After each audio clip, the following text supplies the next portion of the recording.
Ladies and gentlemen, believers, hybrids, everyone in between, today is the day we've all been waiting for this week. No, it's not just Friday. No, it's not just Impact Day. Today is the day of Golden Report, where we cover everything in the world of professional wrestling. With me, as always, is the ruler of all hosts, Donovan Cartwright.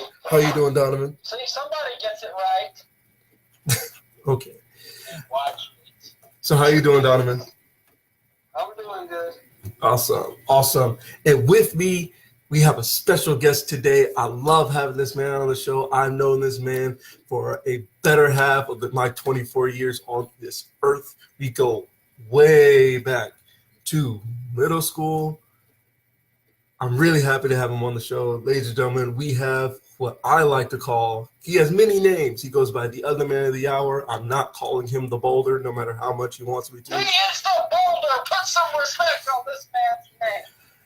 He is the king of smooth style. Really love that name. The king of smooth style. We have Anthony Pierce, my friend. How are you doing? What's going on, man? I'm with trying to hear anything else I can entertain. All right, man. Well, I'm glad you were able to make some time out of your day to be on the show today. We got a packed show for you guys tonight. We got an Impact Wrestling preview tonight. It's called Impact Wrestling Uncaged, where we're going to get into that card. The cards for Honor Rising, where it's Ring of Honor and New Japan Show putting on a collaborative show in Japan. There's some pretty stacked cards for the 2 days they do that. They have them on February 22nd and February 23rd. We're going to get into those. They released the full card from them. And we're going to have a little bit of news.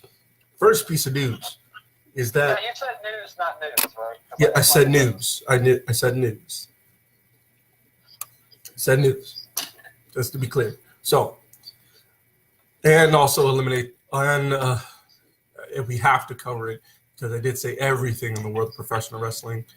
Actually, if you're talking about the Elimination Chamber, no, we don't, because Breon's got us. Breon's going to take us into that. Okay, well then never mind.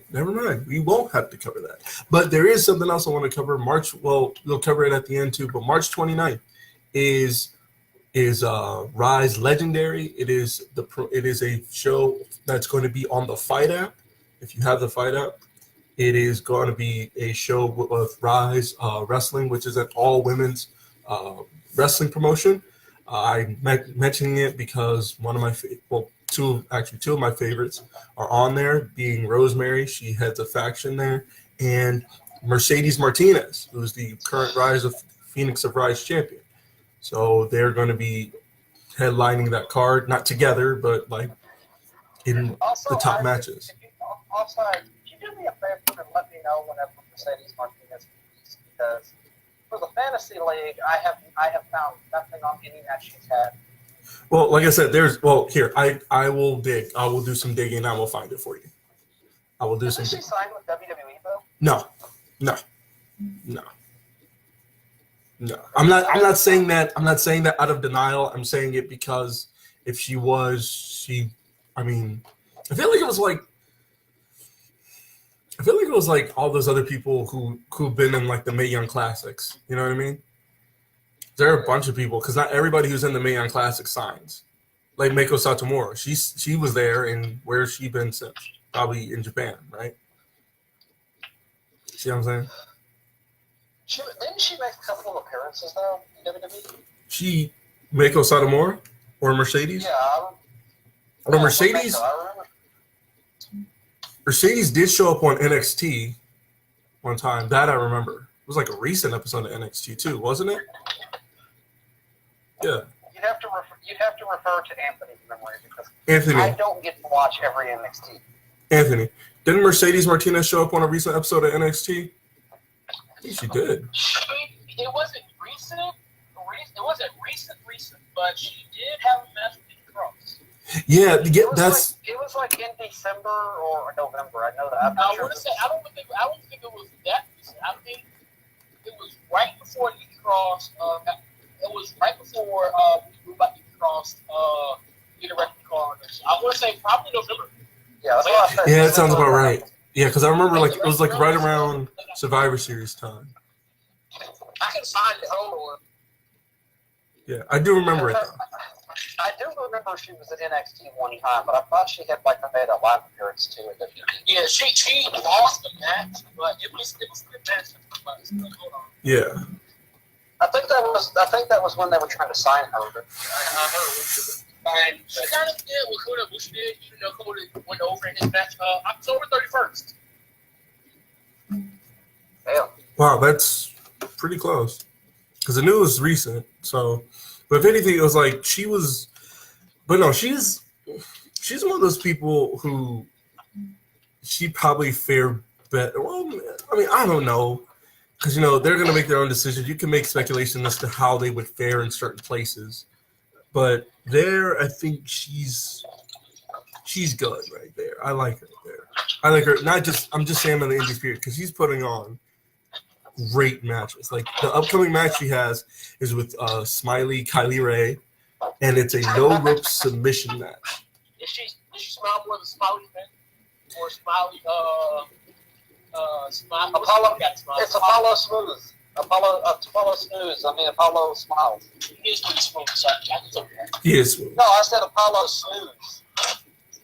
Apollo Smooth, I like that. No, Apollo Smooth. SNOOZE.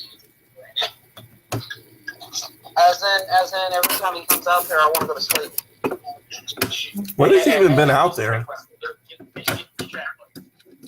When has he I been? didn't say smooth. I said snooze. He's smooth and he's a great wrestler. Watch. He's a decent wrestler, and his character is black. I mean, yeah, He does need that's character what work, he's- let's be honest. He's like Finn Balor's the same way. Great wrestler. Just the character that he gave him is just. I want to go to sleep to see him. That's the character he has. Well, whoever gave it to him didn't really do him any favors. I mean, let's be honest. I mean, it was either that or him just dancing all over the place again. The most entertaining thing he did was join Titus Worldwide. Okay, here I got it. All right, here we go. So, first piece of news is, as we all know, Jay White is the newest IWGP World Heavyweight Champion after defeating Hiroshi Tanahashi at New Beginning. If you watched it, it was reminiscent of 2012 when a returning Okada beat Tanahashi at New Beginning to start his wonderful mini championship reigns. So Tama Tonga, according to Wrestle Inc., Tama Tonga has been firing back at critics of the new leader of Jay White being the new leader of Bullet Club. He said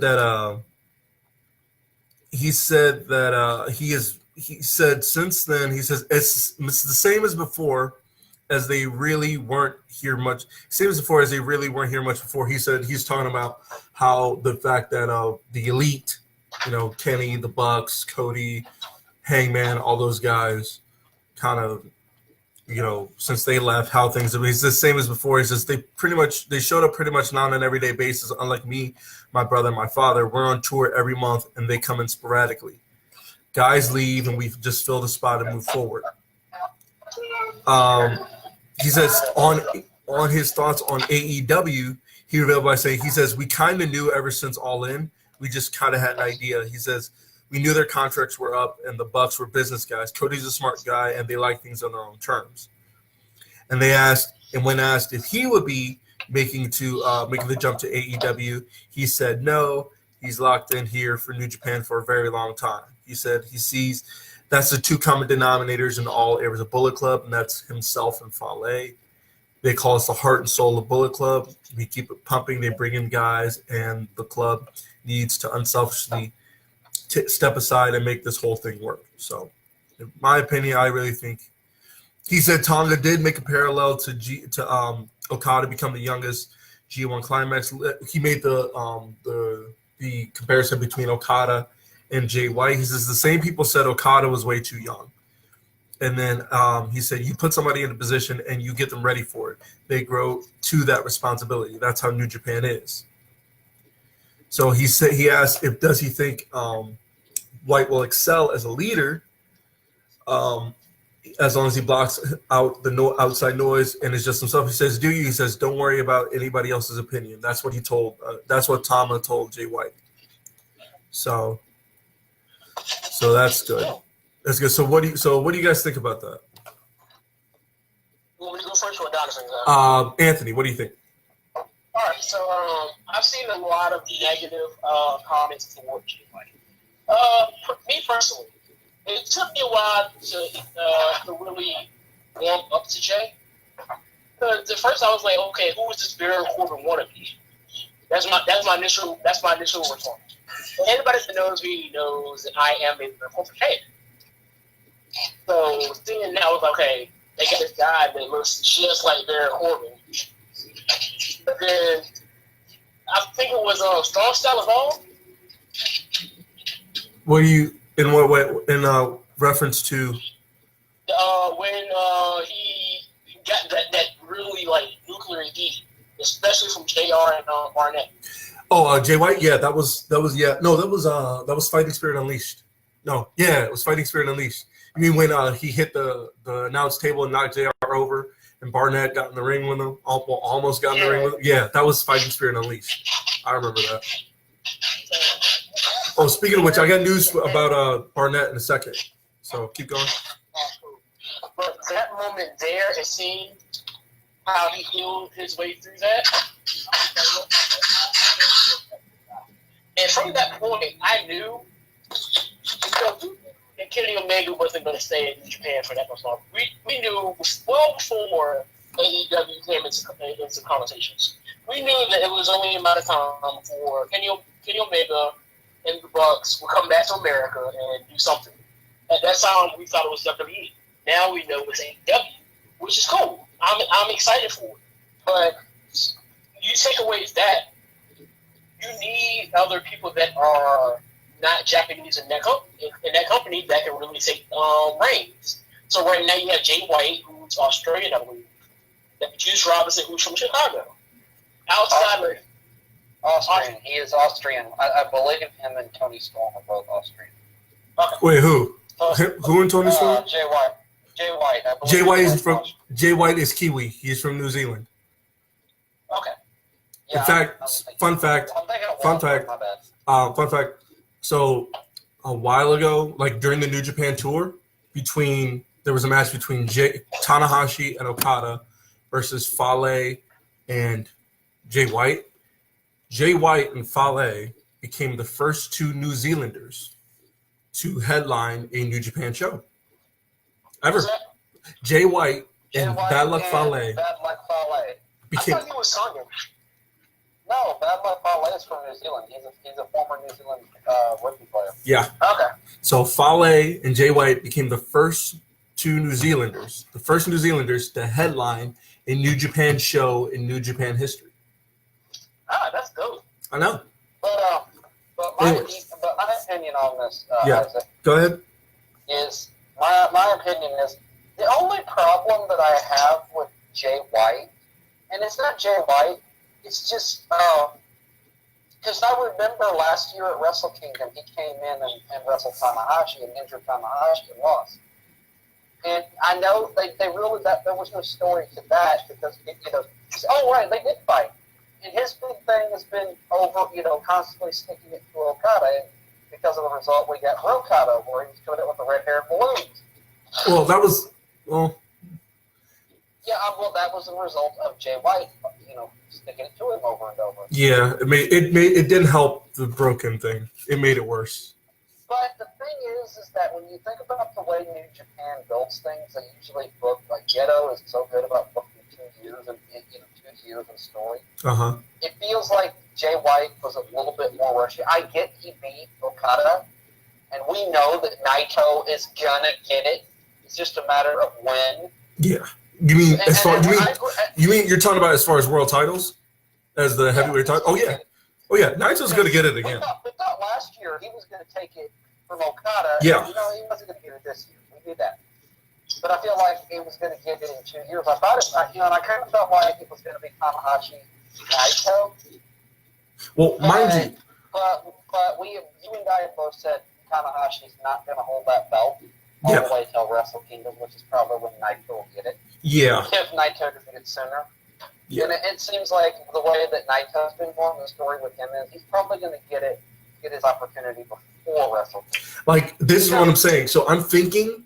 Well, hang on, let me Okay. get mine out. Go I ahead. feel like Jay White should have at least put in another year before they put him in that position. Uh-huh.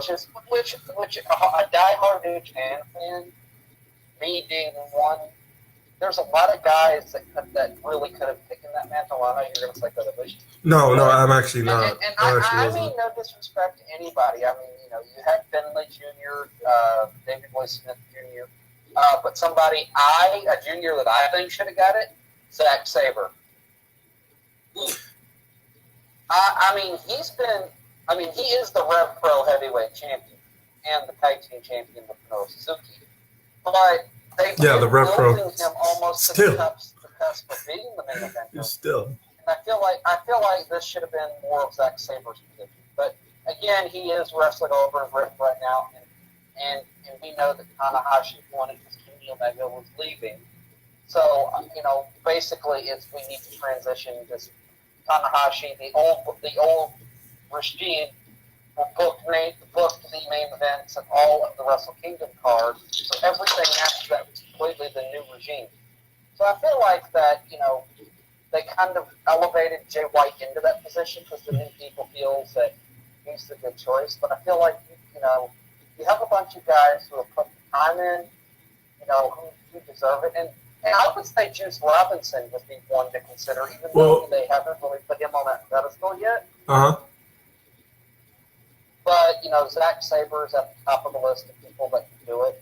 There is no denying Evil and Sonata would not be eligible for that. They're great. Mm-hmm.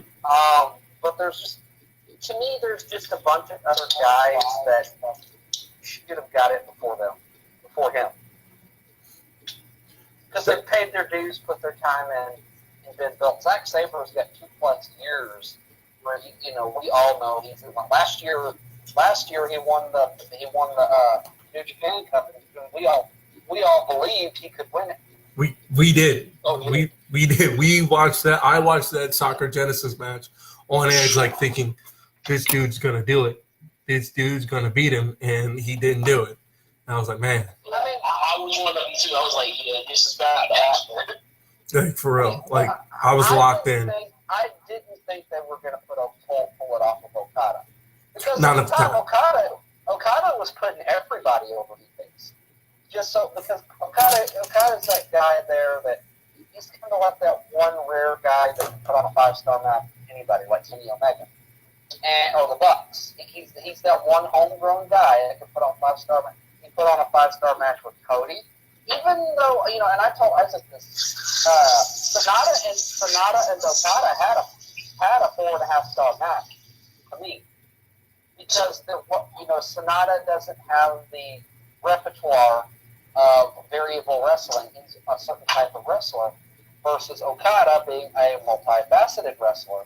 Right. But they did a good job telling the story in the ring. And he was putting everybody over that he fought. Like, anybody he fought could have been a world title holder because he was putting them over that way. The only match that he had was with Tanahashi because it felt like they were kind of phoning it in a little bit.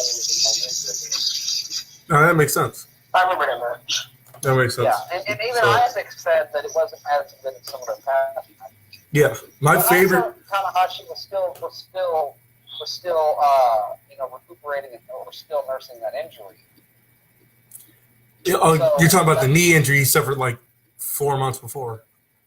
No, the knee injury. No, we're talking about the shoulder and elbow injury. He was still fucking with. Yeah, that's true. He was out a while and just doing tag matches because he wanted to let his knee heal. And then he was out. He still had that shoulder and elbow problem that healed. They gave him time to heal for the G1, and you could tell the difference because we've seen the Dragon Suplex return to his repertoire. Yeah. And the thing is that, I get why the other guys put it on Tanahashi. He's the ace. He's the go-to. That he's the one that they've been depending on since 2006. So obviously when you brought in when you're gonna transition that belt to your new the guy that you want to face.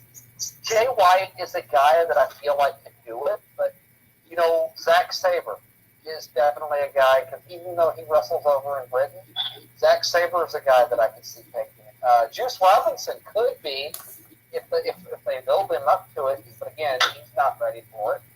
And I feel like there's a couple of other guys there that can do it. It's just a matter of I think Jay White was just a quick go-to because he had beaten the Rainmaker Okada multiple times. So he's the guy, the new guys that we're gonna put on. What are you saying? I think, and I don't want to be that guy, but I can see a similar parallel between Roman Reigns. Because remember when, what was it, WrestleMania 31? 32? You mean which one? No, just going back to 31 for him. Okay. Even though he didn't win it at 32. Remember after he won the Royal Rumble, how angry and a lot of people were because they felt like, well, there's a lot of guys that deserve this moment. CM Punk, Daniel Bryan, a lot of people thought that Dean Ambrose or Seth Rollins should have been in that spot. And just other names that they could have used instead of Roman Reigns. But when it came down to it, he struggled at the beginning of it, but as he progressed, and this is from a guy who's not even a Roman Reigns fan. I know ICR, so you can vouch for me saying this. As time went on, you can see how much Roman had improved in just about every aspect of what Vince wanted in his company. Yep. He's even before he left for his Virginians. Oh yeah. He was a lot of a better wrestler. Only time I can really say he had dud matches was when he was with Brock, and you know how Brock is sometimes. Yeah. Yeah, but guys, remember early last year after the Mania match, you could tell Roman Reigns was phoning a lot of matches. And my thing is maybe the problem why Roman Reigns never got over is because they never allowed him. Vince just decided you're going to be the guy. You're going to be the face. But they do that all the time. But you're going to be the new John Cena, and Vince was speaking to it. But the thing is, Roman was never really allowed the moment to get organically over. There were times when they had the chance to get him over organically and still do what they're doing, but they blew it. And there were times when Roman Reigns just didn't give a fuck. Like, when he was still feuding with Lesnar, all of his matches, you could tell, even the ones not with Brock, he was just phoning it in. It's like he just didn't care anymore.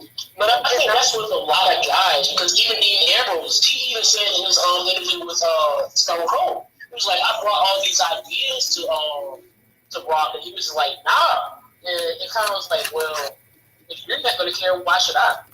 But the thing about Dean was, the worst part about Dean was, everybody and their mother, including me and you at the time, Anthony, was so happy when the brand split happened and Dean won the title. We were happy he won that belt. We felt like Dean deserved it. And remember, I said, when the three Shield guys were together, my big thing was the guy that I thought was going to be the breakout because he was the most charismatic. He wasn't the best wrestler, but he was a little bit better of a character. He was a lot better of a character and a good worker. I thought Dean was going to, and I told you, Dean Ambrose is going to be the breakout of that group. I think that was, here's the thing with that, because I definitely, Dean Ambrose was my guy the entire time. But the thing is, you look at all three of these guys, each one had their strong suit. Dean Ambrose was the better talker, was the better character all around. Seth Rollins was the better wrestler. Well, Dean also had the better gimmick. Dean already also had the best gimmick. I mean, I told you, Seth Rollins is the best wrestler in that group. He's going to be fine. We didn't know that he was going to be what he ended up happening, but I can see it because Seth Rollins. Let me go back and do something real quick because I said this about. Yeah, we gotta. I say this about a lot of guys, and you see now. Look at the use that we have and around WWE now, Pete Dunne, Leo Rush, Tyler Bate. And remember what I said, Roman is going to be fine because even though he's just the muscle of the Shield, he's The Rock's cousin. And and unlike a lot of Samoans, he's got a muscular build.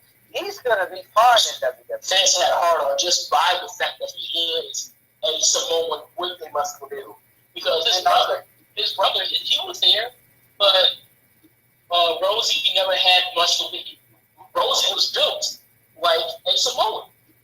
Yeah, Rosie had the standard Samoan thyroid issue, and that's what they said it was. He had the Samoan overactive thyroid.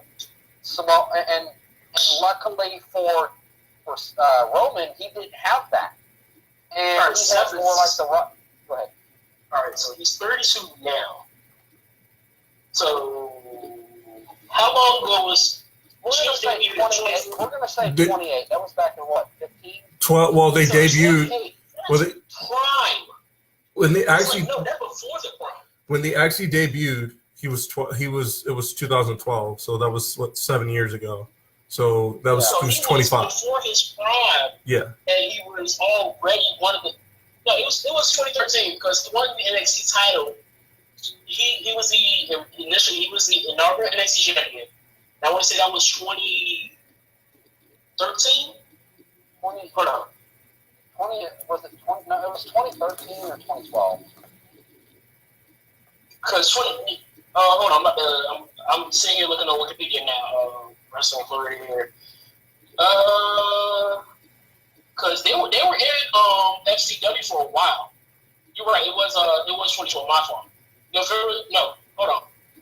He won. No. It was late 2012. You're right. So late 2012, November 2012 was when all the stuff happened.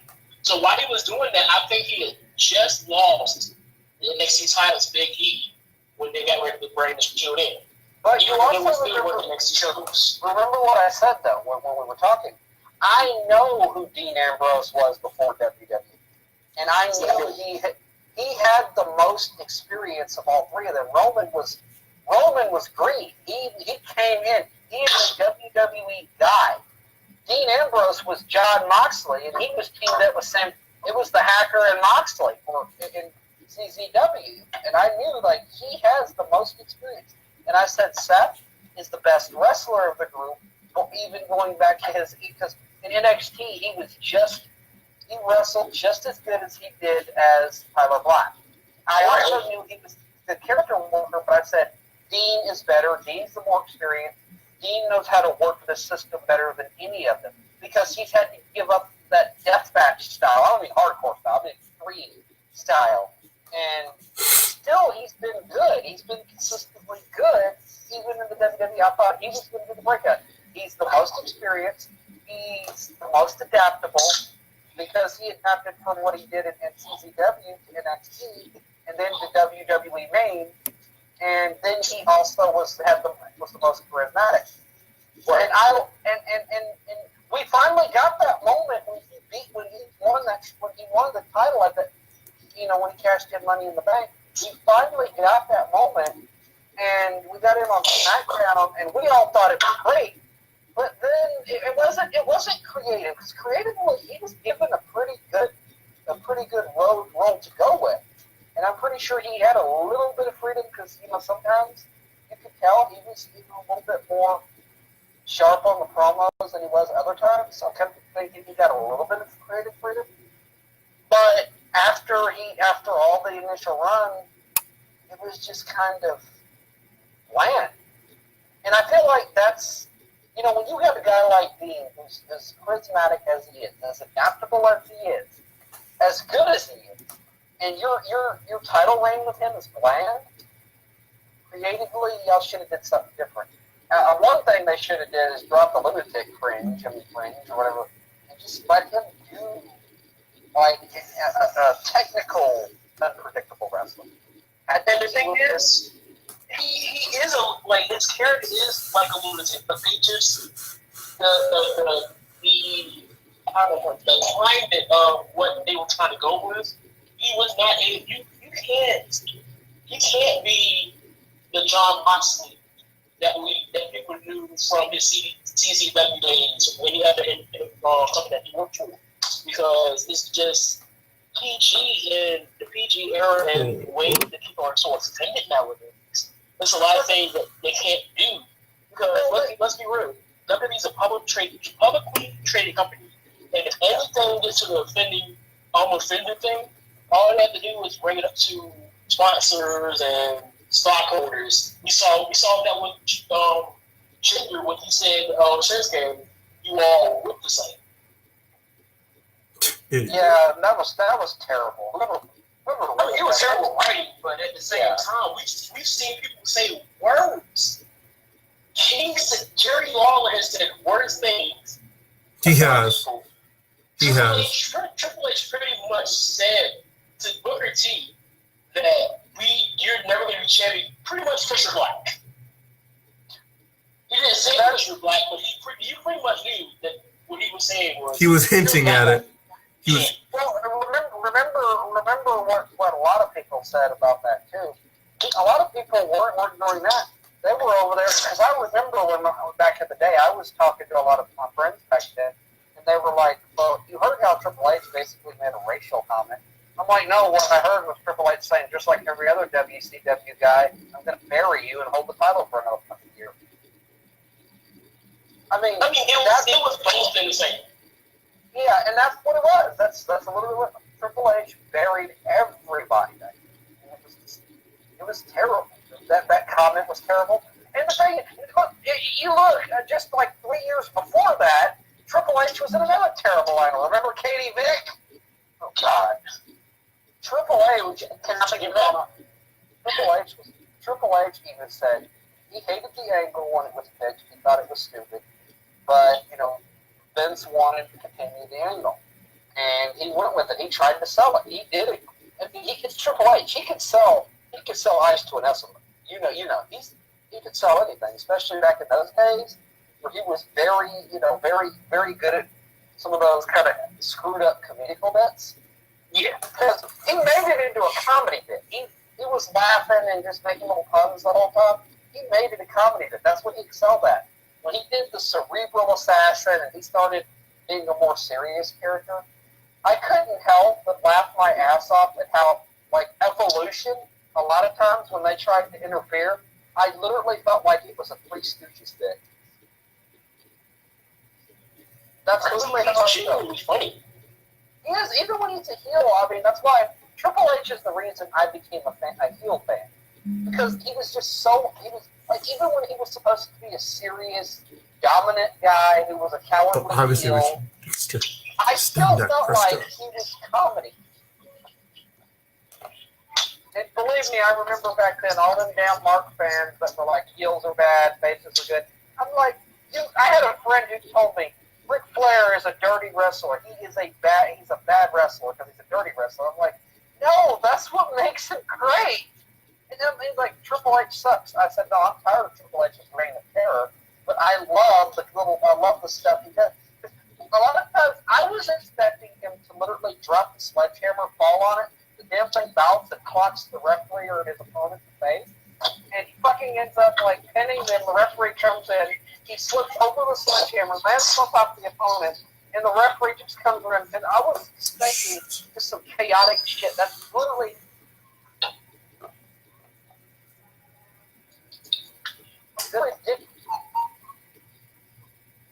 Yeah.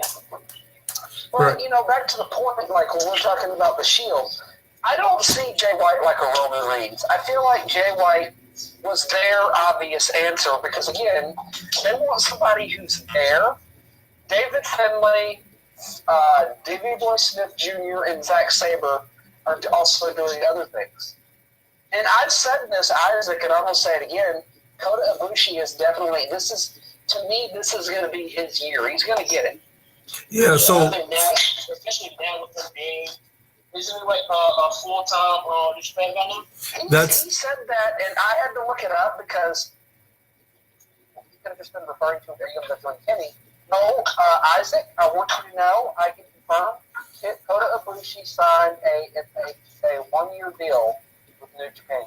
I was actually that was the next piece of news, but we kind of rode off the rails there a little bit. But yeah, that was actually the next piece of news I was going to cover was the fact that Kota Ibushi is here to stay in New Japan. He's not going to join Kenny right now, so look forward to see a lot more of Kota Ibushi in the near future with that. And here's my question now, because I don't know if I heard it right, but isn't it something about them not really wanting to put their big title on freelancers? That's part of it. That seems to be the deal. Yeah, because I mean, if that was the case, I mean, which it is, which I believe it is the case. If that wasn't the case, you gotta believe Ibushi would have probably won a G1 already, if not been champion at least once. Like he would have won this last G1, and then instead of giving it to Tanahashi, he would have gone over on Kenny. He would put Kota over. Exactly. So yeah, and now that he's signed the deal, it's a 1-year deal. So if they're going to pull the trigger on Kota Ibushi, and here's the thing, there's a lot of guys. Spin. There's a lot of guys in New Japan who are signed, but New Japan has a good global relationship. But I feel like when it comes to like the world title, I think whoever's in charge now decided Jay was the best choice because he only wrestles in New Japan. Where's that mean taking them? Isaac, Yeah, and I hear you. your opinion? No, it's like no, because it makes sense. Because he does. Whenever you see Jay White, you ever see a big New Japan card or this halfway decent, you're gonna see him there, especially if he's building up to his next match.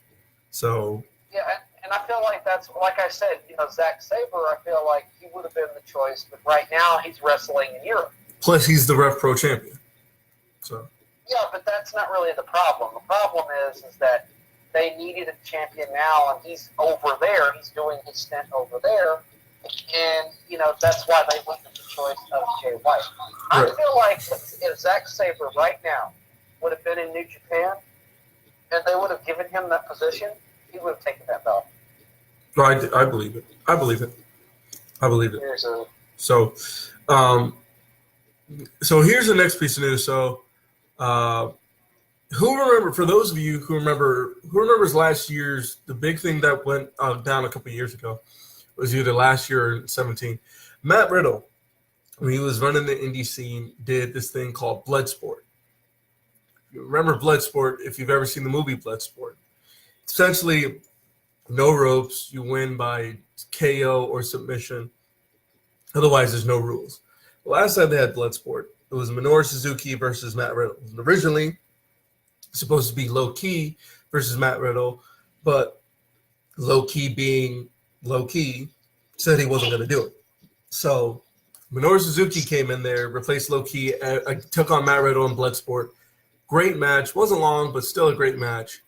And it was very well done. So this year that was called Matt Riddle's Bloodsport. This year it's called Josh Barnett's Bloodsport. And here, these are just some. It's going down in New Jersey, April 4th. Starts at 4:00 in the afternoon. There's a lot going on around that time. I'm going to be in New York, so I not that I don't want to make the trip, but it's a lot of cash. It's a lot of bread. But here are the names that are supposed to be there. I'm just going to read some of these names. I'm not going to spend too much on this. Barnett himself, Hideki Suzuki, Timothy Thatcher, Jonathan Gresham from Ring of Honor, Simon Grimm, Filthy Tom Lawler, Frank Mir, yes, former UFC heavyweight champion Frank Mir, Dan Severn, holy shit, damn. and Minoru Suzuki. Those are the names. I'm pretty sure between now and then there will be more names announced for this, but those are just a few. And at this show, Frank Mir will be making his professional wrestling debut. So here's another case of an MMA star making the transition. So MMA is a new football. yeah. So yeah, there's that's a few of that. Speaking of which, also in case you're wondering what Tom Lawler's been up to, he had a bar brawl, a show called Ultimate Bar Brawl. No ring. You're just surrounded by fans and wrestlers in the middle of it. And it was Ken Shamrock. Yes, like 60, however old he is, Ken Shamrock taking on. It was a 50-something-year-old, I believe. He's, And before you say anything, Ken Shamrock is just as viable as Norris. I know that's why I'm not judging it when I say it. I got a question. Yes. Because I have been slacking on following MLW. Is Tom Lawler and Simon Grimm still, or Simon Grimm or Simon Gotch, as they call it on MLW? Are they still feuding? Okay, so here's what happened. So they had a feud. All right, so what happened with that was, all right, so in MLW, the top heel faction is Promociones Dorado, or Gold Promotions for those who don't know Spanish. So, and it's run by Selena De La Renta. And they have like La Parca. Well, they had Sami Callihan at their disposal. They have, and she leads Low Ki. Low Ki was the heavyweight champion. So basically, Tom Lawler, he won Battle Riot, MLW Battle Riot, which is like this big 40-man just war essentially, and he won it. And it's essentially MLW's version of the Battle Royal, of Royal Rumble. So Except that it's an all-out brawl. exactly. So he won it. Tom Lawler won it to get a shot at Low Ki being the World Heavyweight Champion. So when he won it, he just won a match against Sami Callihan, a Chicago street fight against Sami Callihan, which he submitted him. So then after the fact, with him being the Battle Riot winner, he's naturally going to start feuding with the top champion. So he did, and then he had Simon Grimm, as he's known in MLW, in his corner. But Simon Grimm betrayed him and threw him to the wolves, being Promociones Dorado, and they got him beat up. So he went the whole time trying to get at Simon Gotch. He succeeded. He got back at Simon Gotch in a no-ropes match, in a no-ropes, no-DQ match, and he beat him, obviously. Then this past, then it's like these past couple, all these episodes are on YouTube. Yeah. So, YouTube and fight. yeah, I watch them on YouTube. So because it's free and it streams better. So But yeah, I agree with the streaming better too. so they went back, and so like I said, he won the match. So then from there he was building towards that feud. Things kind of got spiked with when for some reason Conan challenged Low Ki and lost naturally. So at this last match the last show they did called Super Fight, which is early February, which was like a couple weeks ago, he won. He put him to sleep. And Tom Lawler is the new MLW heavyweight Put champion. Low Ki to sleep. Yes. A word. Tom Lawler put Low Ki to sleep and became the new world heavyweight champion. Shout out to him. Yeah, So I wasn't even mad. I mean, how could still? And Ken Shamrock, And can I just say how great Tom Lawler really is, though? he really is good. But it- Ken Shamrock is 55, by the way, and he fought Tom Lawler in a bar brawl and won. Ken Shamrock won. He beat Tom Lawler in a bar brawl. Barbara, Ken Shamrock did say he's coming for a world title, so I kind of thought when TNA says a former champion, nobody remembers that Ken Shamrock was the first Impact World Champion. I didn't realize it until I saw it. So He lost it to R-Truth, aka Ron AK Killer. Crush. Yep. So also, all right, so this is another piece of news we're going to get into. All right, so What Culture and Tama Tonga have been going at it on Twitter recently. This story is so ridiculous. This is really crazy. All right, so here's how this started. A while back, Simon Miller did a why video on why Bullet Club is dead. So later, Tama Tonga responded that by saying, "We're not dead. We're right here." So many words in his own way. So Tonga since way.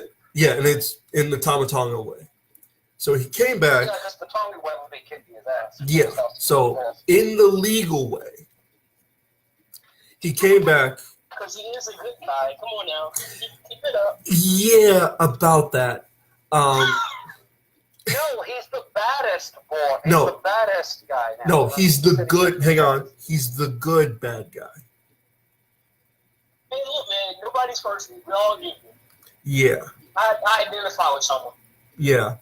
So what happened was he came in, and in fact, there's his own article on there. So the thing is, he responded to them by saying, "What culture is dead?" He went off on him, and then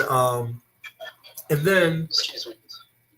What Culture just recently posted another video that said top 10. They released a 10 list that said top 10 people you forget that are in WWE who got their start in New Japan. You know, it was essentially mostly comprised of Bullet Club guys. You know, let's be fair. Like AJ, had Finn when he was Prince Devitt. Like I said, had AJ, had Gallows and Anderson. You know, had guys like that. And then not on the list were it said top stars, wrestling stars who got their start in Japan. And like I said, Gallows and Anderson, Prince Devitt. Kenny Omega was at the top of the list, but as they were announcing the number one, it got cut off and transferred to Tama Tonga, having his dope like Iron Man-esque helmet on that he wears to the ring now. You guys know what I'm talking about, right? I do not. But I decline. No. I saw the video. I know something like that. Yeah, he has that dope. It's super dope helmet. He wore that, and then he was playing with an AJ Styles action figure from when he was in Bullet Club, and I can't remember the other one. But he went on to say, like, how you guys gonna have a list like this and not include AJ Styles, you know, because he's, you know, Bullet Club, you know, or himself. How are you not gonna include himself in there? And Someone was in WWE. I don't know, but the I thing. know about Tonga Loa. I know about Loa, but I didn't know about Tama. But it's like the point was, it was like he's saying, how are you not going to put like Bullet Club guys on the list? So then he said, I would be more offended that his brother wasn't included in. maybe it's because he did. I want to say it's because he nobody did. remembers Camacho. Yeah, I think that's why. To be honest, if my guess is, I think that's why, because nobody remembers Camacho. All right, that's fair. And then Who remembers a guy riding a bike with the now current Sin Cara, who nobody cares about anyway? I don't think anybody really. I'm with you. Nobody cares. It's- If I saw somebody that Sin Cara was still important in WWE, they probably look at him crazy. I probably. So it's so funny because he, at the end of the video, he said, "I'm trying to help y'all out, because I'm a good guy." So if you forget, at the beginning of the year, before Wrestle Kingdom, he announced that he is turning over a new leaf. He's going to be the good guy, Tama Tonga. It lasted for about a couple weeks. Actually, to be fair, now I'm gonna be fair. I'm fair. He got him a month. They got him a month. He recently went back to becoming the good bad guy and laid waste to Toriano with a kendo stick. Just about everybody with a kendo stick during the match. Yeah, so he's essentially worse than he's ever been before. So yay to yeah. So, but then they made another video called "Why Bullet Club is Still Not Fine." I saw that. What culture? Yeah. So you saw. So you know where this is going. Which is it essentially ended up being a video that had the current heavyweight champion Jay White in it, pretty much saying about how explaining the whole plan behind laying waste to Bullet Club and how they ended up getting back to where they are right now. Which, yeah, and it was also a promotion video for their block party, to which What Culture is now uninvited again. because they were banned at first after the first video, after the first original Bullet Club Bullet Club video. They originally banned after that. Then when he became the good guy, he said, "You guys are now invited." Then he banned him again. So yeah. And then Ball Culture and Twitter has been saying they're going to maybe even run their own block party. And I mean, they got enough to do it. I don't think they have the defense to do it against those other guys, but who knows? Who knows? Who knows? Anyway, moving on. What do you guys think about that, by the way? I know it's crazy, but what do you guys think?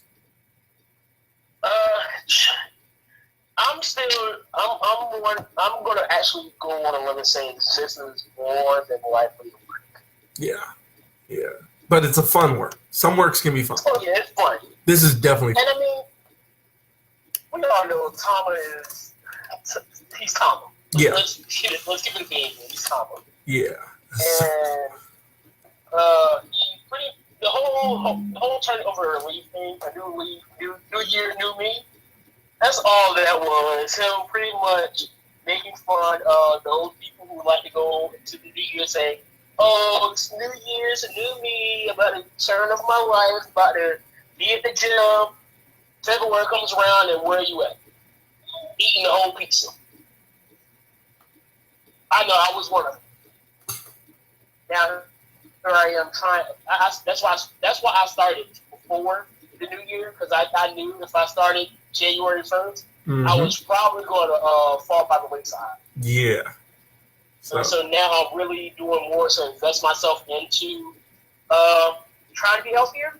So I feel a lot better. I've been drinking nothing but water and sometimes maybe a juice. Like maybe once, like every blue moon, I'll give you a sweet tea. But outside of that, I haven't really drunk soda. And like it texted me yesterday because one of my students got me a Crush Cream. And shout out to whoever that person was. I don't know who it was because I came back from the restroom and the kids were like, "Mr. Pierce, you have a Crush Cream or whatever." I'm like, "Oh, that's nice."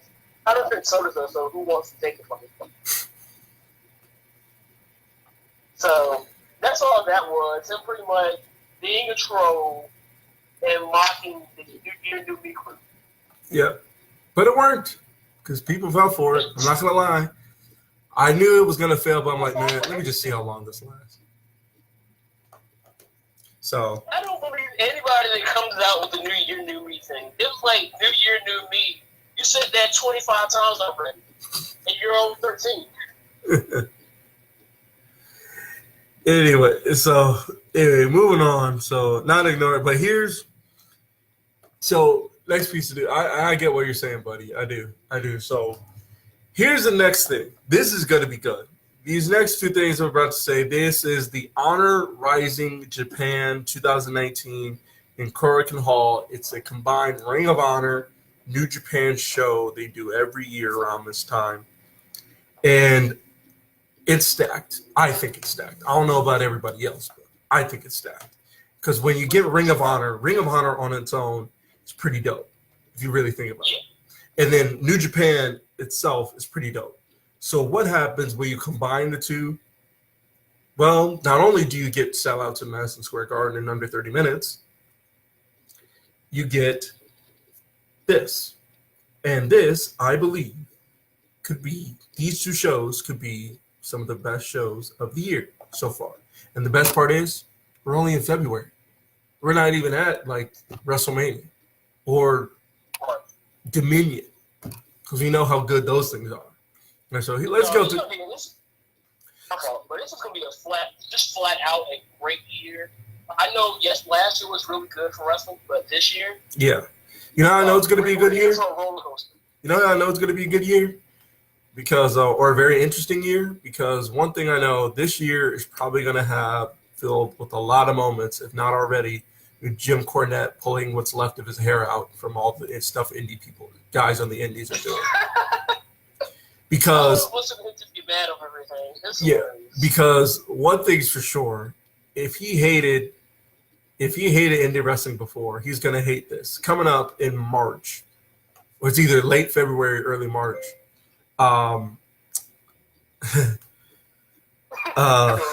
Joey Ryan is going one-on-one with Priscilla Kelly. This is not a joke. This is, ladies and gentlemen, this is not a joke. Joey Ryan, the king of Dong Style, and Priscilla Kelly, and I got nothing for that one. They're going one-on-one in an intergender match. Oh my gosh. So I'm going to watch it just to laugh, okay? So if you want to see this match, it's I'm telling you, people, it's here's the announcement. Hang on, it's okay. So according to Fightful, it's going to be on March 14th, and it's called Quintessential Pro Wrestling. It's called announced for Quintessential Pro Wrestling. It's going to be in Vegas of all places. And Joey Ryan versus Priscilla Kelly. And Joey Ryan tweeted this on February 9th and said, "R.I.P. Wrestling." What a troll. This match has already been booked as the death of the death of wrestling. Oh my gosh. Yeah, it's she said Priscilla Kelly. Priscilla Kelly has been commented. She said on the match that said noted that fans in attendance better be ready to make it rain tampons and blow pops. She said that on Twitter. Yeah, this is oh my gosh. Where's Quintessential Wrestling at? Because if it's nearby, I might want to go. well, the show is in Vegas. The show is going to be in Vegas. Never mind. So it's March 14th That's in hype. Vegas. And Blow pops and Dong Style. yeah, it's oh my gosh. This, if like I said, if you want to see Judson Cornette have an aneurysm and pull his hair out while having that aneurysm, this is it.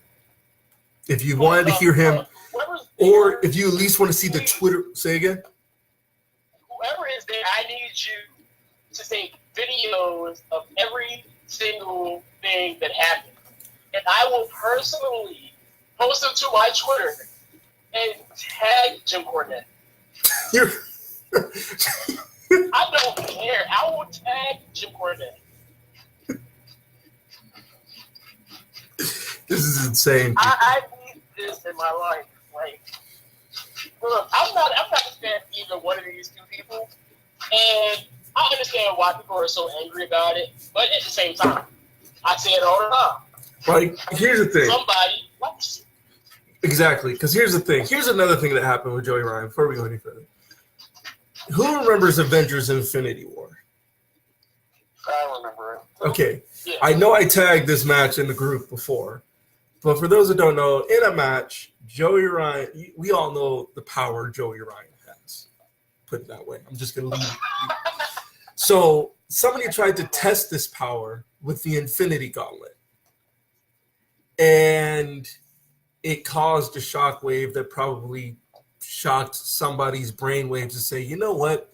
I should probably put two of the most controversial figures in professional wrestling and put them in the same match together. And then here we are, March 14th, Priscilla Kelly, Joey Ryan. Wow.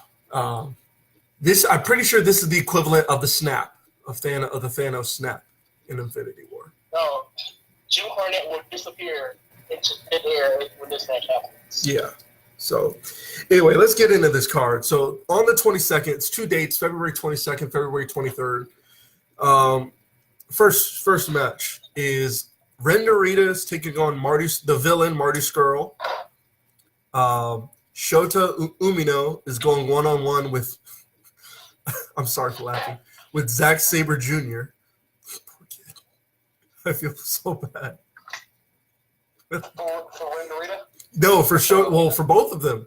Ren Narita is going one-on-one with Marty Scurll. And then Shota Umino, I don't know. And then Shota Umino is going one-on-one with Zack Sabre Jr.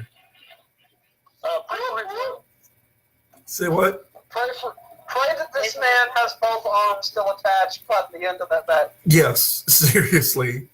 The next match is the Octopus. I believe that's how the nickname he's going by in Ring of Honor. Jonathan Gresham versus Jushin Thunder Liger going one-on-one. Going in a tag team match against Robbie Eagles and Taiji Ishimori. Reminding, at the Super Junior Tag League, Robbie Eagles has been brought in as a new member of Bullet Club. So, yeah. Oh, and Taiji Ishimori is going one-on-one with Jushin Thunder Liger for the junior heavyweight title, but we're going to get into that later. Then the next match is Toa Hanare, Tomoaki Honma, David Finlay, and Juice Robinson going on against Tangaloa, Tama Tonga, and them boys, the Ring of Honor World Tag Team Champions, the Briscoes, in an 8-man tag match. Oh my God, this is going to be nuts.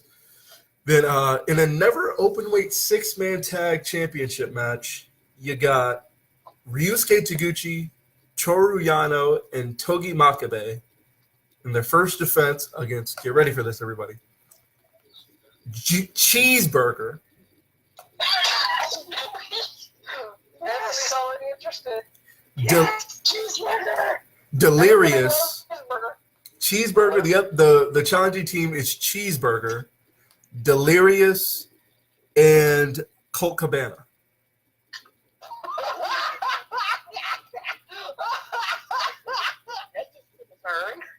Yeah. Yeah. Well, I mean, Delirious and Colt Cabana are both like really big veterans of Ring of Honor. I mean, I didn't even know Delirious was still wrestling. Yeah. So I that didn't know Colt was still wrestling. that's how that's going down. The only thing that would make this better, the one thing that would make this better is, I don't think it's going to happen, but if Kevin Kelly and Ian Riccaboni call this show together because it's Ring of Honor in New Japan, that would just make my day. Just saying. I don't remember Scotty Goldman. Just to go off the top for a second. And then, so the never openweight 6-man championship, the never openweight championship, in his first defense after winning it at Wrestle Kingdom, Will Ospreay is going one-on-one. I'm looking forward to this one. Will Ospreay is going one-on-one with Dalton Castle. This should be good. This is going to be good. That's gonna be great. The gimmick that the Velveteen Dream was based on. Well, it's Pretty working. much. It works for him both, to be honest. I can't think of, what do they call him before he comes to the ring? They call him something. Dalton Castle. I can't think of it.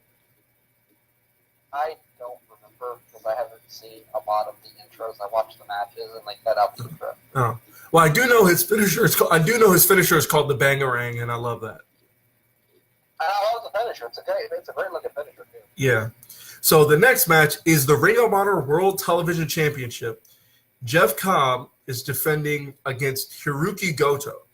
These two have actually been, every time they've been, whenever Ring of Honor and New Japan have, combined for a show in some shape, way, form, or fashion, Jeff Cobb and Goto have always gone at it somehow. They've always managed to cross paths, and they've always kind of challenged each other. So seeing this match, it should be a good payoff.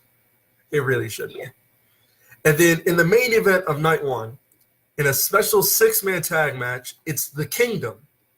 Vinny, I hope I don't butcher his name, Vinny Marseglia, TK O'Ryan, and Matt Taven, the Kingdom, teaming up against the Ring of Honor World Champion Jay Lethal, Kazuchika Okada, and I was about to call him the IWGP Heavyweight Champion, and Hiroshi Tanahashi. The A's, the 1 in 1,000 talents. Right. He's that too. So yeah. So he's not. And the former. Yeah. Don't get stabbed. Don't get stabbed. The point is, this is a good day to get stabbed. Jay Lethal, Ring of Honor World Champion Jay Lethal is teaming up with the Rainmaker Okada and the Ace Tanahashi against the Kingdom in the main event of night one. That's just night one, people. I mean, I saw like 2 matches in the night, maybe 3. Maybe 3 depending on the main event. But Dalton Castle. No. Isaac didn't answer your question. Is it going to be on New Japan World? Yes, absolutely. Yes. All right, I'm definitely going to have to make sure I get. And this is when? This is February 22nd. It's going to be. I'm going to get the accurate time for you. Here, let me get the accurate time. So And this is gonna be where at? it's in Japan. So All right, so I know that I have to watch it. it's gonna be at like who knows what time in the morning. I'm actually looking at it right now. It's gonna be on at 12 in the morning. probably. Hang on, I'm waiting for my page to translate to English. All right, here we go. Probably like 1 a.m. Probably like 2 a.m. here. 4:30. 3 a.m. Both shows are 4:30 in the morning. It's I like could probably sit and watch a Saturday show, but Yeah. definitely Friday I have to watch after work. bright side. I will be at work, but actually no, I won't be. No, I got it. No, I'll be awake. No, I can do it. Yeah, I got it. I can definitely get the both of those. I can get both of those. Damn, the New Japan Cup is right around the corner. I can't wait. Anyway, so that's the first night. Definitely Dalton Castle, Will Ospreay is going to be dope, and Goto Cobb should be very well done too. So, all right, here's the next match. Here's the card for the 23rd. It is same place. Yota Tsuji, Ren Narita, and Shota Umino are going in a 6-man tag match with Cheeseburger, Delirious, and Colt Cabana.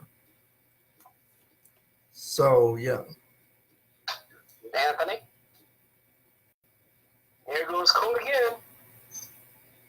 Colt. Yeah, but he's teaming with Cheeseburger and Delirious. Shout out Cheeseburger though. I don't care.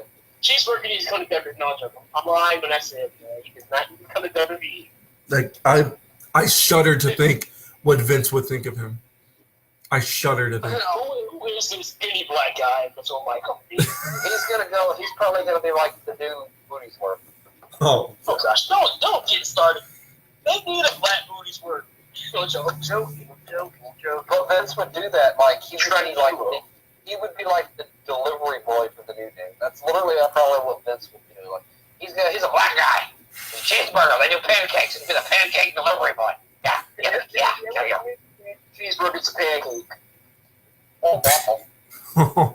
I like waffles better anyway. Let's do it.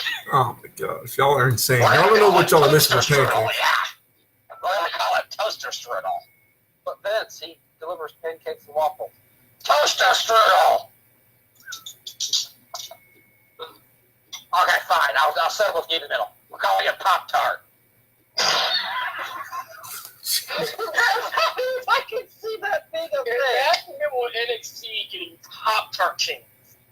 Pop Tart, Pop Tart, Pop Tart, Pop Tart. Is he gonna come out with a Pop Tart hat too? Like Yes. here, before we go, no, here, I'm gonna cover that on NXT because we're right in the middle of it. I'm gonna cover that later because I'm still my mind is still blown over something that's NXT related, and I can't figure out why. But then I remember it's professional wrestling, and I need to get over it. But we're gonna get to that later It's after we cover professional this. wrestling. This is the place where you can have tampons versus dongs. No, because I was all right. Sure. I'm gonna cover what we're gonna cover after I get through this card. So, second match on this card is Toa Henare and Jonathan Gresham going in a tag match against Taka Michinoku and Zack Sabre Jr. So, if you were looking forward to, if you enjoyed their match at Final Battle last year, Gresham and Zack Sabre Jr., congratulations, you get to see it again. Because I enjoyed that match. I don't know about everybody else. I enjoyed that. If you didn't enjoy that match, it's because you just don't like technical wrestling. I love it. So, yeah. But you also have Toa Henare and Michinoku in there too. I know, but still. No, I mean you got even more elements. Like you don't really know what you're going to get with Toa Henare That's true. So, because he's still technically a young lion. yeah, he's trying. God knows that kid is trying to get himself over. He is trying to get himself over. A lot to get out of being the Lions too. Yeah, he is trying. Toa is really trying to get himself over. But they also go on excursion after that to come back and find it. That's Yeah. kind of part of the ritual. So Yeah. once you're done, once they decide it's time, they send you off somewhere else. Like Ring of Honor or Impact or wherever, and you develop and find something that sticks to you, and then you come back and you either get noticed or you get tossed under the rug. So Anyway, third match. Robbie Eagles is going on one-on-one with the villain, Marty Scurll.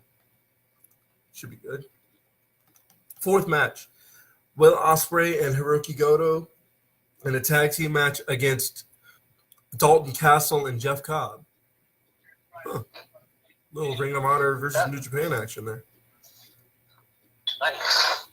Then Shingo Takagi and Tetsuya Naito are going in a tag team match against Vinny Marseglia and Matt Taven. That's going to be interesting. Yeah. So Matt Taven is the guy who fought Dalton Castle at Final Battle, right? Yeah. Okay. Just want to make sure. Because I want to make sure because this next match is the Ring of Honor World Title will be on the line when Jay Lethal defends it against TK O'Ryan, one member of the Kingdom. So that should be good. Well, Jay Lethal's retaining.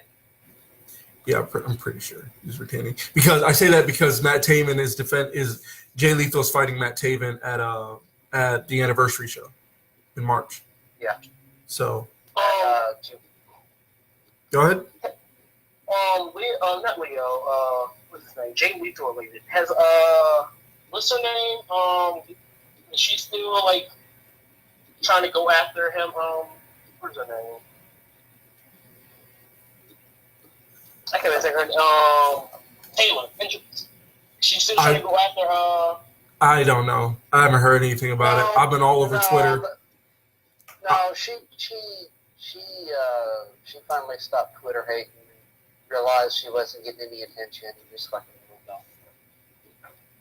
Right, because that whole thing didn't make sense anyway. Like your whole story just kind of like was iffy. Well, she's already a mouthy bitch anyway. I think everybody just ignored her and she's kind of disappeared into obscurity.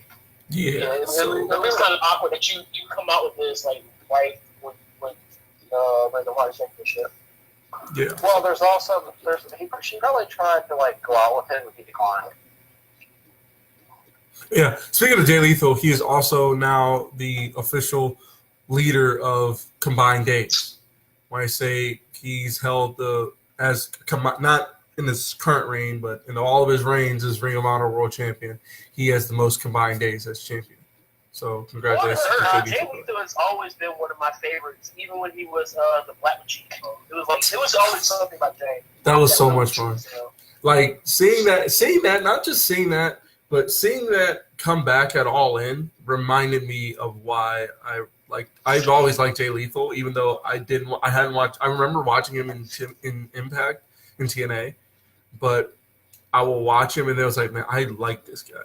I don't know what it is, but I just like him. Hey, Anthony Isaac. Anthony, do you realize that Jay Lethal's only like 32 or 33 years old? Yeah, we had that discussion. Yeah. And look how long he's been around. He was like already prevalent at 19.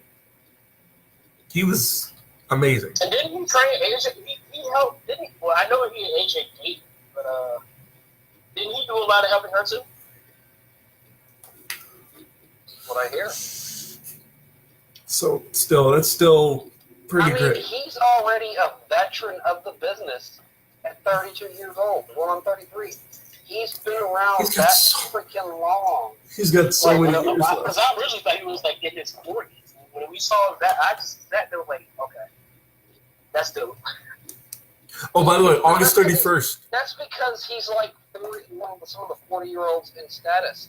He's already earned the status of Brazil veteran. He literally is the young veteran of the business. So, which August 31st, New Japan is having their first show in the UK, like first sold. They're not teaming with Rev Pro or anything or Progress or nothing like that. Just by themselves, like the Strong Style Evolve is New Japan's first show in the UK, August 31st, called Royal Quest. It's coming to the UK. Should be really good. And then after the Jay Lethal Ring of Honor World Title match, the IWGP Tag Team Championships are on the line. When the King of Darkness, Evil, and Cold Skull Sonata are taking on the Gorillas of Destiny and Tama Tonga and Tongaloa.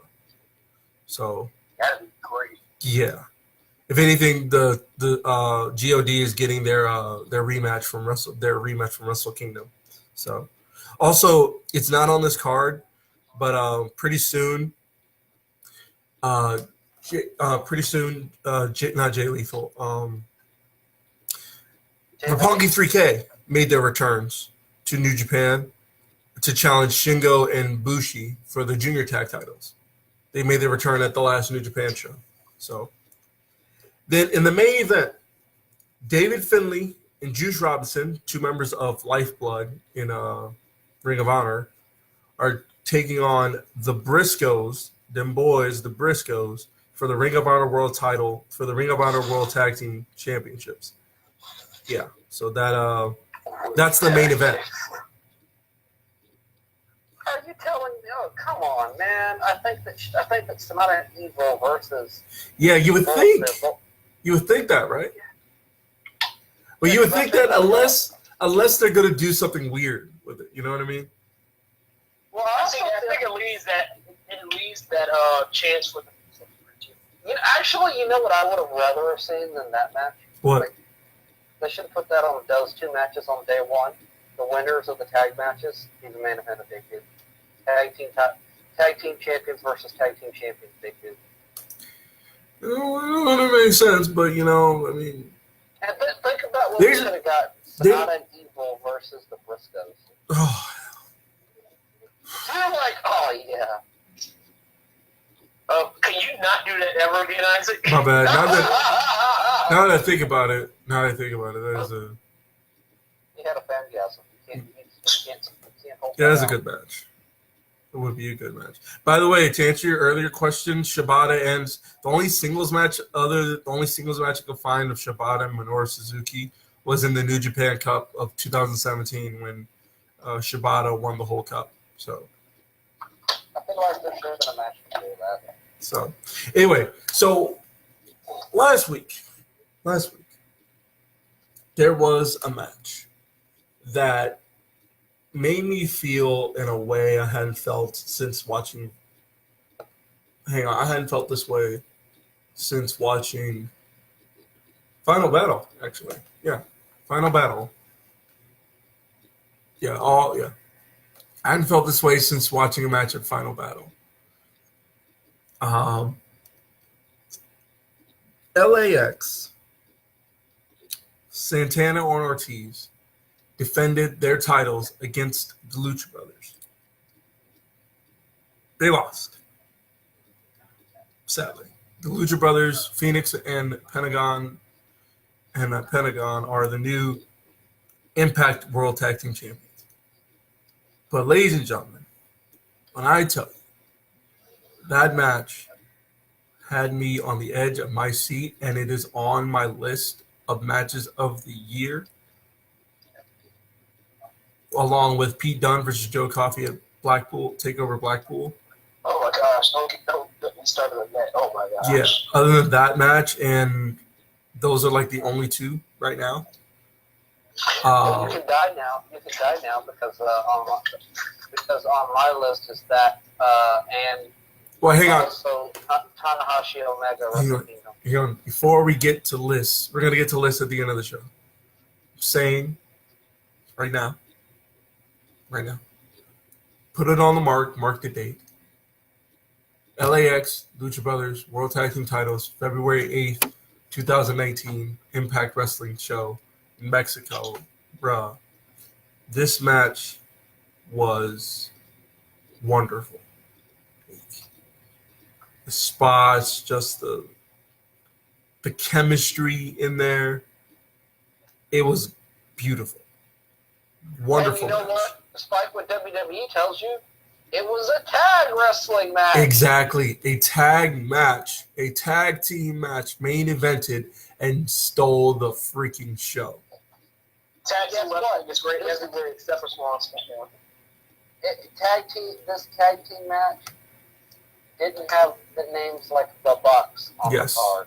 It didn't have the Briscoes. No offense to the Briscoes. It didn't have The No, why are you offended when you're actually giving them a compliment and saying the Bucks, the Briscoes, Yeah. SCU, Sonata and Evil? Yeah, it didn't have any of those. It had two teams from in Impact. Not even I just don't mean in Mexico.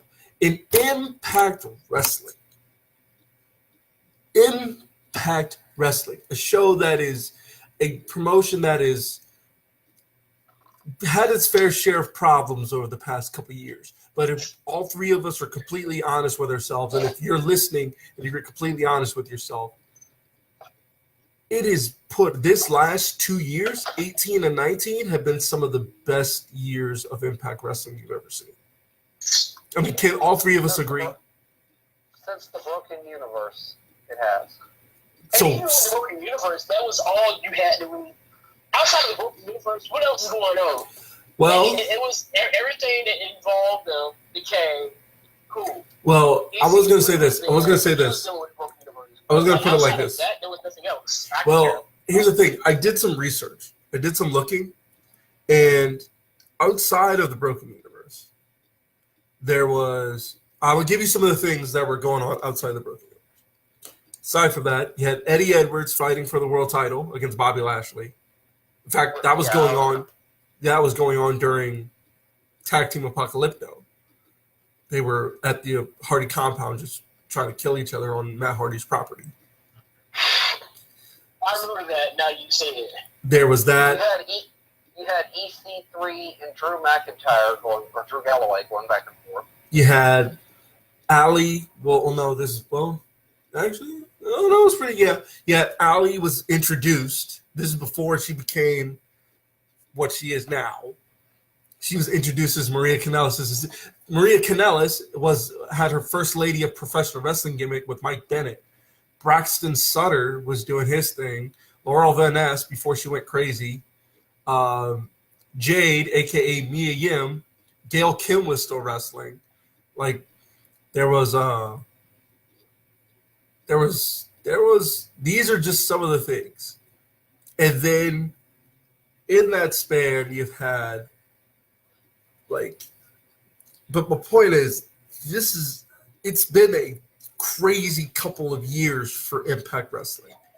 And this match proved, to me anyway, I don't know about everybody else, to me it proved why Impact Wrestling is still viable, still a vital touch in the professional wrestling world. And remember, in these last couple of years, they had one of the greatest world champions they ever crowned. And that is the name of dummies, Eli Drake. Yeah. I can't even deny that. I really can't. You can't. They have had. I was talking to myself. No, dummy, I wasn't talking to you. I was talking to me. The only bad thing to me about Impact as a whole that I think that really is kind of unique to it, I always thought it was unique to it, was a six-sided ring. I just loved that. I loved this. I said, bring it back. I do. I really do. You know what, Anthony and Isaac? I can name the only bad things they've done in the last few years. Dixie Carter. No, this was after Dixie Carter. Okay. The two worst decisions they've made have been over the same thing. Okay. I'm not going to say the first name. I'm going to go ahead and just use his entrance theme. C.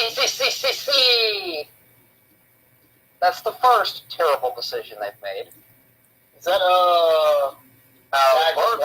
Oh, yeah. Alberto the Boss. I know where you're going with the other one. I know the other one. Alberto and Del Patron means the boss, so he was Alberto the Boss.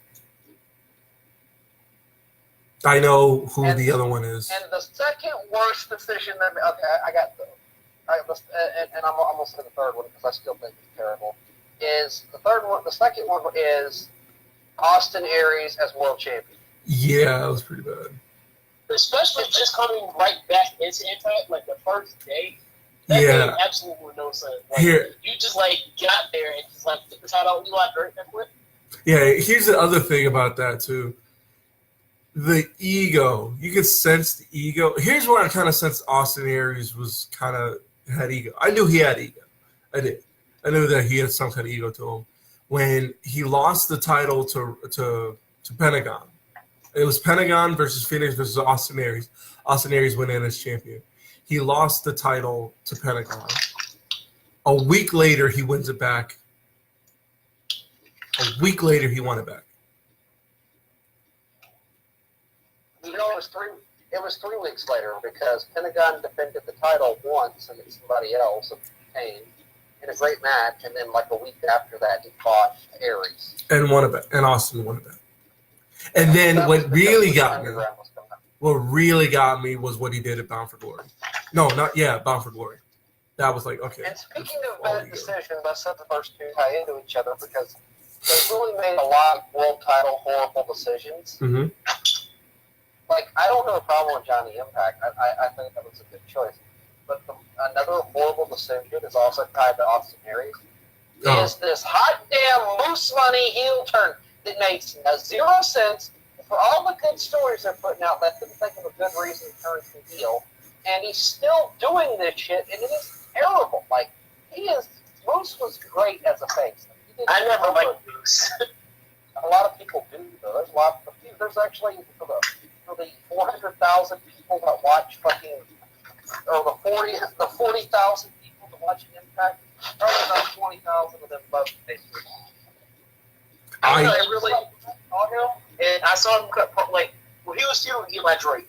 Eli Drake was killing it on the mic, and then he came out there, and I don't know if it was just an anomaly, but the way he came out and was like struggling over his words,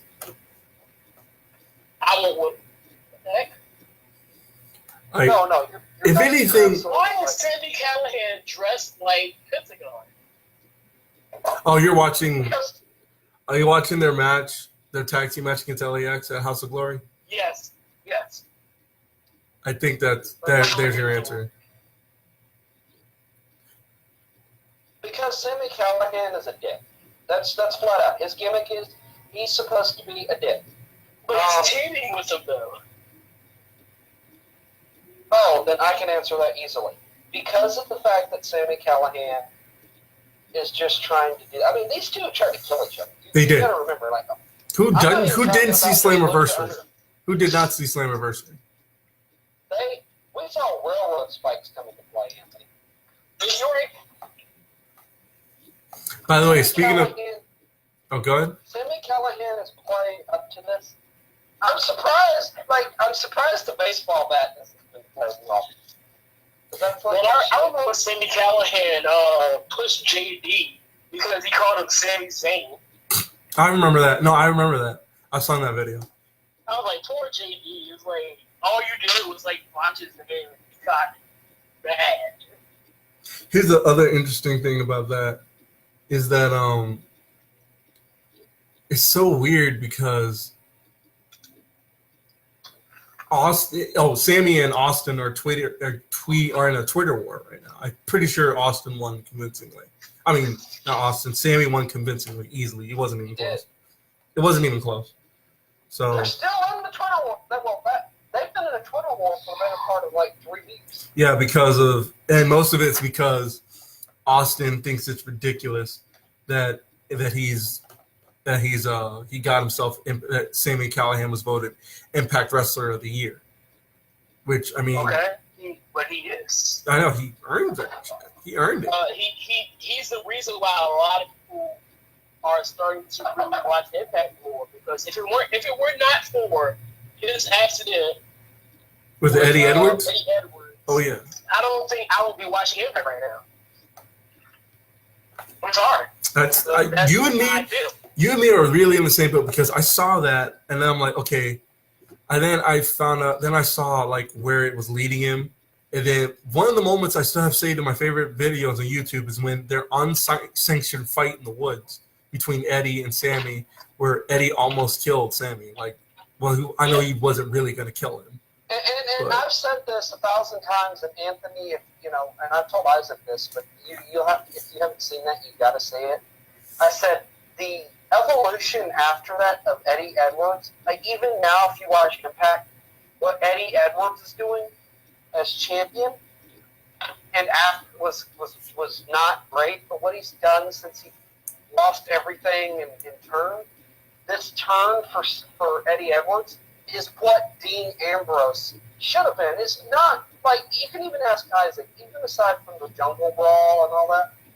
You can do a crazy man without getting stupid with it. Yeah. Yeah. Okay, the one thing that's still keeping him going, but he's still a great wrestler. Eddie Edwards has always been a great wrestler, for real. And I have a friend that watches. I have a friend that watches Impact on the regular. I knew from the start he was not Eddie Edwards fan. But talking to him, he said, "I'm still not really." He said he's still not really a fan, but he can respect what he's doing now because it's a lot more interesting than what he was doing. Yeah. And to be honest with you, I didn't know Eddie Edwards was doing more because I knew Eddie Edwards because of Wolves. Oh yeah, with Davey Richards. I started watching him when they were with Matt and Jeff, and the great lesson they put on Hardys is when I first knew about Eddie Edwards. When he was his partner, Davey Richards. there you go. Davey Richards, who's currently in EMT. I saw him in the match with Leo. I think that was really good. I want to say it was Leo. So the thing is, it's like, but seeing this, and it's good stuff. All of this all ties into the fact of how good, I'm telling you, it is how good Impact is, because if it had, I wish it had the financial backing. I wish somebody would be like, this could be great. I mean, because it is great. It is great, but I wish it had the support that everybody else like us, we see in it. Like, I wish other people, big people with the right money to fund this thing. Cause the thing is, the reason why people won't do that is because Dixie Carter, when she was running it, burned so many bridges and gave it such a bad rep. Not a lot of people want to put their hands into that. I mean, they have Scott D'Amore back. They had Bruce Pritchard. They have Raven. They have Tommy Dreamer. A lot of these guys who are associated with them. they got Conan. They got Conan too. New Japan, NWA, AEW. They've all had that experience as an Impact. So they don't want to put their hands anywhere near Impact. Impact, Anthem was like, yeah. After Ed Dornholm decided that we're gonna at least be in good graces with WWE. We're not gonna try to be we're not gonna try what Dixie did and compete with WWE or fight WWE. We're gonna actually try to be in good business relationship with them. And the Hardys, they have a good business. They switched all of their stuff around. They've made really good relationship decisions with a lot of other companies, but all these big companies look at them and say, like, New Japan, remember what they did to Okada, Tanahashi? Yeah. Remember what they did to the Bucks? Remember Generation Me? No. I do. Those Max things and that Jeremy. don't. They were Max and Jeremy. Generation Me. Max and Jeremy. And then that's why I say it's a good thing I don't remember Generation Me. But they were good, though. They were good. Anthony, in 2006, they had Okada and Tanahashi on their roster. Yeah, I remember. I saw some footage. I imagine that's how Kurt was able to get, that's not how, but he got that match with Tanahashi. He's probably how he got that match with Nakamura, too. Kurt Angle. Oh, I didn't see that. Yeah. So, That's something I will because Carol in the position. That one for Angle in the position he's in now. yeah. Because right now, her Angle walks about as bad as Kyrie. Yeah, it's pretty bad. As bad as Kyrie? As Kyrie. Oh, yeah. It is pretty bad. So, That's anyway, before he even starts working. but my point is, I'm telling you, if you haven't watched, before we get into the Rio preview, if you haven't watched LAX versus I told him to get his backpack. versus the Lucha Brothers on Impact Wrestling, do yourself a favor, go watch it. Good stuff. Hold on, Dad. Whoever printed this.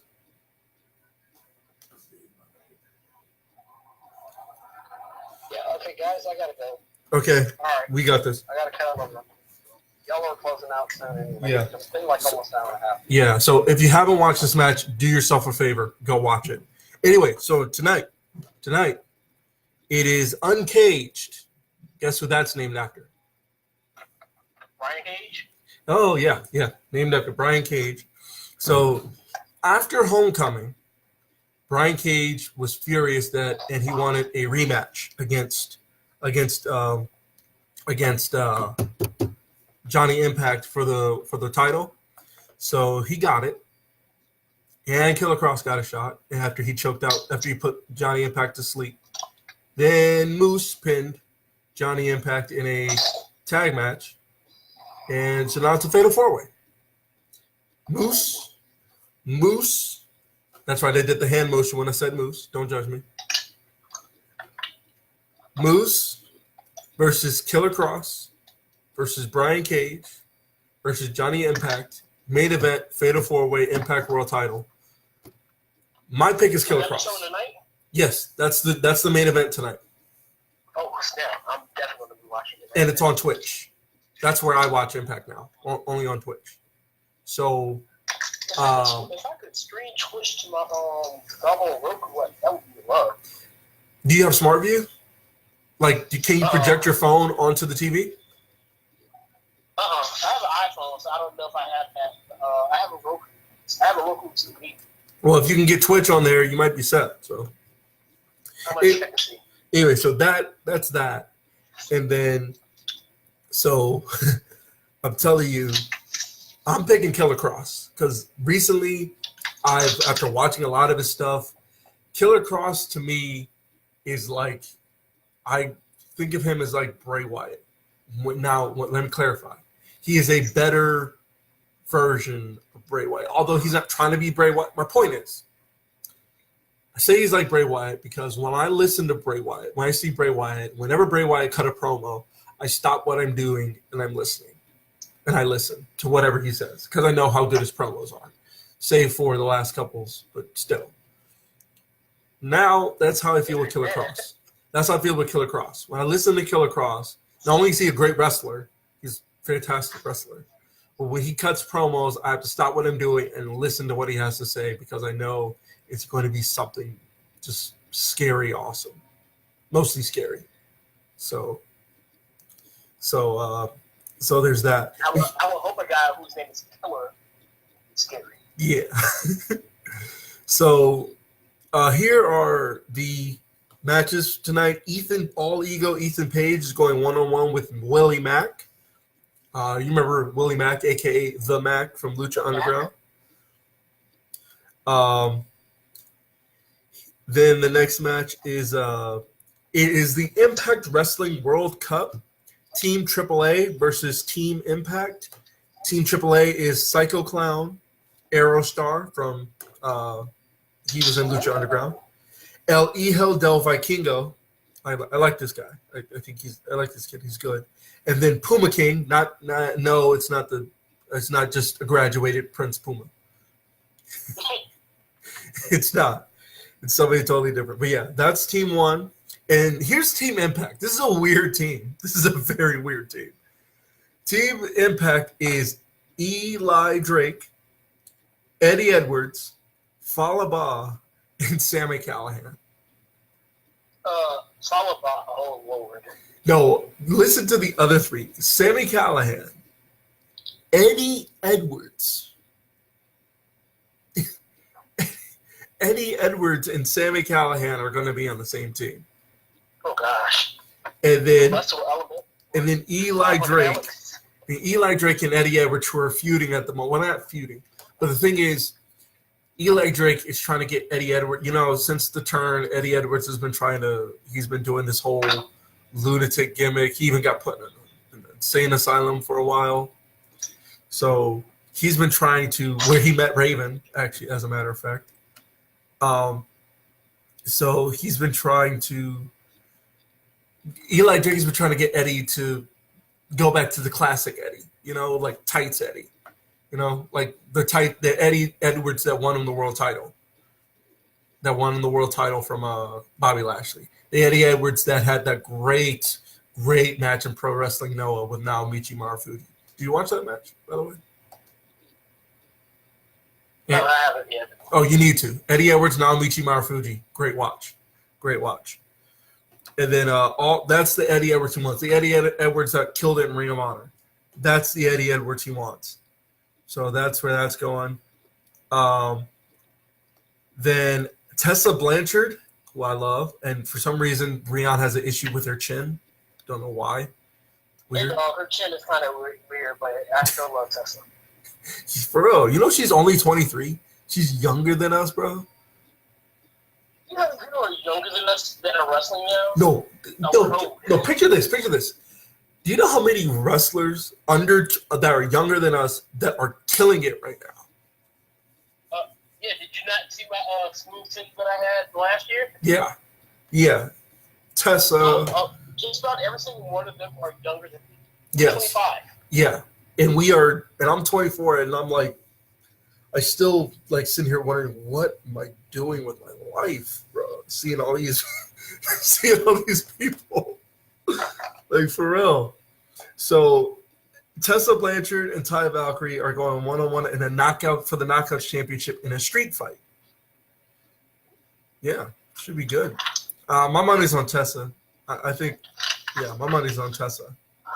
Give Tessa the title so she can eventually be a double champion. Yeah, although Ali and Su Yung haven't been mentioned, I'm pretty sure they're going to make an appearance backstage somehow, setting up for a few. Because, by the way, I forgot to mention to you, April 28th is Rebellion. Impact is a new pay-per-view called Rebellion, and it looks like it's going to be good. It's going to be their next big show. It's the first big show after Homecoming, and really looking forward to it. I'm pretty sure this is where they're going to start sealing off the Rosemary Ali whole storyline. That's what I think. I can see that. And so the main event of this card is Johnny Impact versus Brian Cage versus Killer Cross versus Moose for the Impact World Championship. This is going to be something fierce. Also the Lucha Brothers. There's a WrestleMania show coming up around for Impact, and the Lucha Brothers are going to be going 1-on-1 with Rob Van Dam and Sabu in a tag team match. Yeah. What Sabu still doing wrestling? I don't know, man. I thought he got blacklisted after all the comments he was coming out and saying. You would think so, like. He was going off on people. So the you would stuff he was saying was just like ridiculous too. Yeah. So the fact he said something about Charlotte. He said something about Charlotte, about Stephanie. He said about a lot of people. I think it's because he didn't say anything about anybody on the indies. Because he figured, well, I'm an ECW guy. I'm naturally supposed to go against WWE kind of thing, But not everybody does that. Like I know, but I don't see Tommy doing that. Well, I mean, Tommy has better set. Put it this way, Tommy. I like to believe Tommy. Are the ones typically doing that. I would like to believe Tommy Dreamer has more sense than Sabu. Easily. So, but that's the Impact preview. That's going to be a good show. You gonna watch it? Because Lord knows I am. Yeah, I should be able to watch it. I might not watch it live, but I'll be able to watch it. All right, dope. So I still gotta catch up on WoW. Oh, that's fair. So, with that being said, do you have any final thoughts? Skinny's final thoughts. What do you got? The Boom Back podcast will be held on tomorrow. I will be there. You will be there. Yes, I will be. Talking, we got a lot of music and other topics to cover. So definitely be ready for that. Definitely. Also, I did listen to. I don't know if you saw the picture I posted, but T.I. listened to T.I.'s Diss track. Demolished. And we're going to talk about T.I. and his diss track towards Floyd Mayweather. You know, I'm probably going to have a little bit of a weird side to that because I understand why T.I. is mad, but at the same time, why we mad at the guy who can't read? And probably if you gave him the lyrics to that song, he probably couldn't read. No, bruh, I don't know if I did post it in the group. Did you see in the Boom Bap group? Did you see? 50 Cent posted it on his Instagram, but I don't know if it was real or not. I don't think it was real. But did you read it? Not yet. Go read it. Like it's in the Boom Bap group right now. I'm hoping it's not real, but when I think about it, like just check it out and let me know what you think because it's crazy. But I listened to it. He's not wrong, but he's not wrong, but he's not wrong at all. But as Charlamagne said, it's first world problems. Yeah. So, if anything, there's that. So, but you have any other final thoughts other than that? Nope. All right. My final thoughts are simple. I feel like I know what you're thinking. Well, he's going to say walk with the lions. No, I haven't said that in a while, but because it's automatic. You automatically walk with the lions. Who doesn't walk with the lions? Like, seriously. Who doesn't walk with the lions? Thank you. What? Any team, anybody that's not an Orlando Apollos fan, they don't walk with the lions. Which is super weird. So super weird. We actually like the same team for once. God, that's weird. So there's that, and then but here's in all seriousness, support Impact Wrestling, people. I'm telling you, the more in all my life I've learned, the more you get behind something, unless if you're in WWE, the more you get behind something, the more it gets noticed, and the more it gets noticed, the more people higher than you notice. And as it gets higher and higher and higher, it'll get to people who really can actually make a big impact on something. So support Impact Wrestling. I'm telling you, it's only going to get better. We are probably in some of the best times in professional wrestling right now. And part of it is coming out from Impact Wrestling. It's not just Impact Wrestling, but the indie scene itself. It's not just up to WWE anymore. They thought it was. People in WWE. No longer the end all be all. Yeah. Wrestling. People in WWE will tell you otherwise. Well, unless you're Andrade. The powers that be. Yeah. Unless you're Andrade and the powers that be and the WWE loyalists. They will tell you, you got to come here to make your career. You don't. You don't. I can name you 5 people who don't need WWE to make their careers. Jay Lethal. Well, I'm going to be fair. Jay Lethal. Rosemary. Okay, that's a little unfair. Still. Brian Cage. Joey Ryan. Eli Drake. 5 people. It's 5 people who are stars right now. Literal stars. Eli Drake is probably one of the best talkers in professional wrestling right now. You put him up against anybody in professional wrestling right now, he'll probably bury him on the mic, depending on who you are.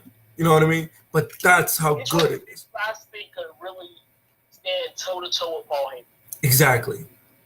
And that's how good his stuff is. Currently, that can stand toe to toe with probably Bill Belichick of managing wrestlers. You talking about Paul Heyman?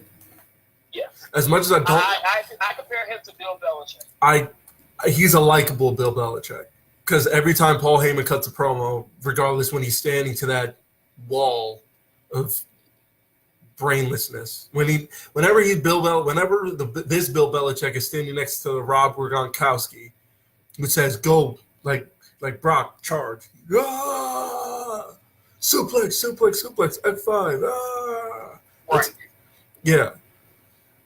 Whenever Paul Heyman comes on Raw and he's with Rob Gronkowski. Yeah, that's right. I call Brock Lesnar Rob Gronkowski because that's how brainless he is. Sorry, Rob Gronkowski. I don't think Rob Gronkowski is brainless. He's a great football player. He really is. He's probably one of the greatest tight ends of all time. Save for Jason Witten. I don't care. I'm a Cowboys fan. Fight me. So, aside from that, whenever he comes out there, I'm always interested to see what Paul Heyman has to say because I know he's going to kill it. I know he's supposed to be a heel manager for Brock, but it is incredible. I can't help but listen.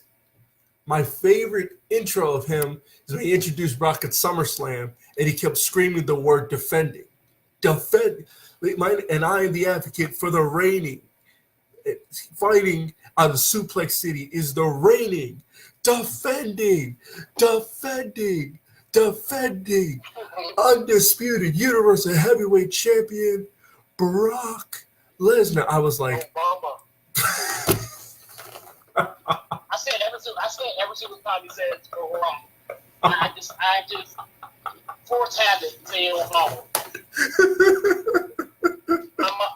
I was downstairs with my mom. She went back I was working. I just looked back at her. I gave her the door shrug.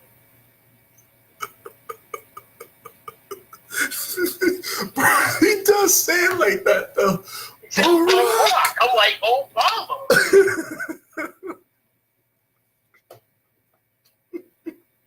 We got it. All right, here. Let's make this a life goal. You and me are gonna go to a house show or a show period where Brock is at, and Paul Heyman is naturally gonna introduce him.